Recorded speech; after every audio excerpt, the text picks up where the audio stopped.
In our world, there are lies and there is truth. But have you noticed that it's not always easy to tell the difference between the two?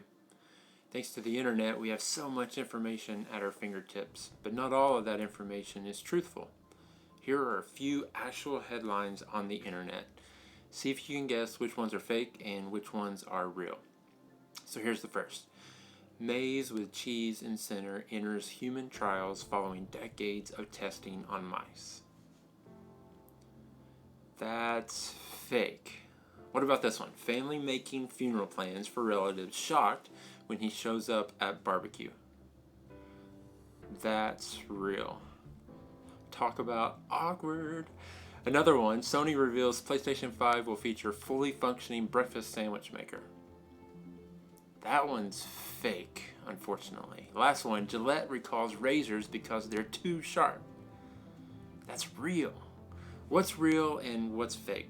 There are sources out there that are satirical, other sources that are trying to deceive you.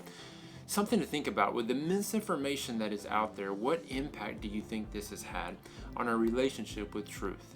How do you think it might affect people's ability to believe in truth?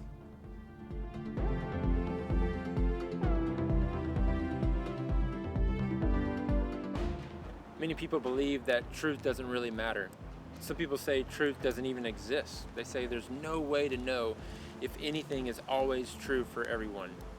This isn't a new debate. In fact, a man named Pontius Pilate engaged Jesus in this very debate just before Jesus was sentenced to death for crimes he did not commit. In John chapter 18, the religious leaders of the day wanted Jesus dead. As we talked about a couple of weeks ago, Jesus was claiming to be God, and that outraged the religious leaders. But they had a problem. Legally, they weren't allowed to sentence anyone to death. They needed the Roman government to do that. So the religious leaders took Jesus to the Roman government. But Pilate wasn't convinced Jesus had done anything worthy of death. Pilate questions Jesus as he tries to figure out what's going on and what he should do about it. Pilate asks him, "Are you the king of the Jews?" If Jesus is claiming to be king, Pilate has a problem because their government already has a king. Jesus responds with a question and then basically says, well, kind of. He has a kingdom, he says, but it's not an earthly kingdom.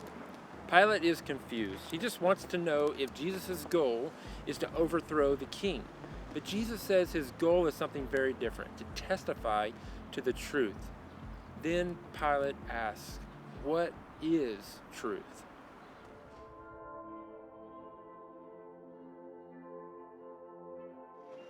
I'm not sure of Pilate's intent, but his question is still a good one. What is truth? It's not always easy to know what's true, but in this case, Jesus makes it pretty clear. He is truth, and he came to show the world what truth is. Today, to say Jesus is truth might be offensive to some. This claim is what makes Jesus different, but it's also what helped get him killed. Jesus claimed he is the truth, and those of us who trust in him still believe it today, that truth isn't just an idea, truth is a person.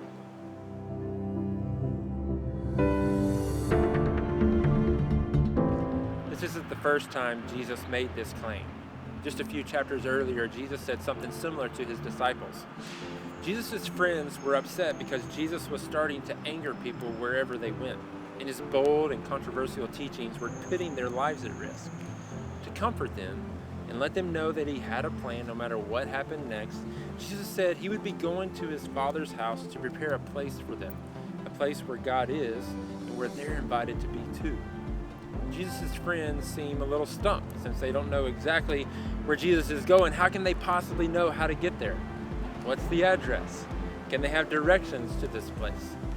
Jesus assures them that they do actually know the way because they know him. He's the only and one true way to God. Jesus then makes this bold claim, I am the way, the truth, and the life. No one comes to the Father except through me. Jesus' claim here makes a lot of people uncomfortable. Jesus didn't say, here is the way, the truth, and the life. You will come to the Father if you do these 5 things correctly. Jesus didn't give us a workbook that we need to fill in with all the right answers. He said, I am the way. I am the truth. He gave us himself and invited us to get to know him. So who is Jesus? These stories and Jesus' own words make it pretty clear. Jesus is truth. Maybe you're thinking, okay, Jesus is truth, but what does that mean for me? Why does it even matter? There's one more moment from John chapter 8 I want to look at. When we know Jesus, we know truth, and his truth sets us free. His truth sets us free from the power of sin and death, from believing lies about God, ourselves, or others, from anger, guilt, shame, fear, brokenness, unforgiveness, or anything else that keeps us captive. Jesus is truth, and the truth of Jesus can set us free.